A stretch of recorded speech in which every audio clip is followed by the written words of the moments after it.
என்று பல சின்னம் சிறு கதைகள் பேசி மனம் வாடி துன்பம் மிக உழன்று இடர்வாட பல செயல்கள் செய்து நிறை கூடி கிழப்பருவம் எய்தி கொடும் கூற்றுக்கு இறையனத்தின் மாயை சில வேடிக்கை மனிதரைப் போல நான் வீழ்வேன் என்று நினைத்தாயோ என்றான். ஒரு சராசரி மனித வாழ்க்கையை அவர் புரிந்து கொள்கிறார். அப்படியானால் எதை விரும்பினார்? இந்த நாட்டில் பிறந்ததற்காக இந்த நாட்டிற்கு நாம் ஏதாவது செய்ய வேண்டும். என்ன செய்யலாம்? நம்மிடம் என்ன இருக்கிறது என்று அவர் ஆராயும் பொழுது அவருடைய கவிதை திறம் அவருக்கு புலப்பட்டது.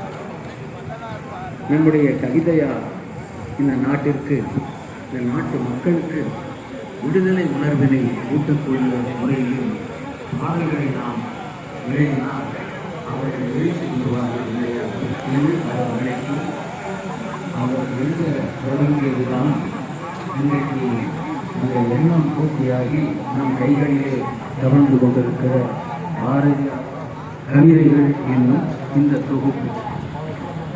இந்த தொகுப்பு கையில் கிடைப்பதற்கு அவர் எழுதினார். சரி, அவருக்கு தெரிந்தது என்ன என்று பார்த்தால் அவருக்கு தெரிந்தது கவிதை எழுதுவதுதான். வேறு அவரிடம் ஒன்றும் இல்லை.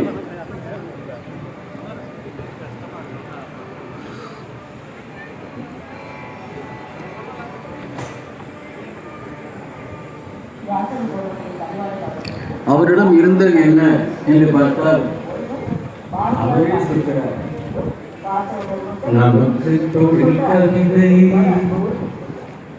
நாட்டில் உழைத்தல்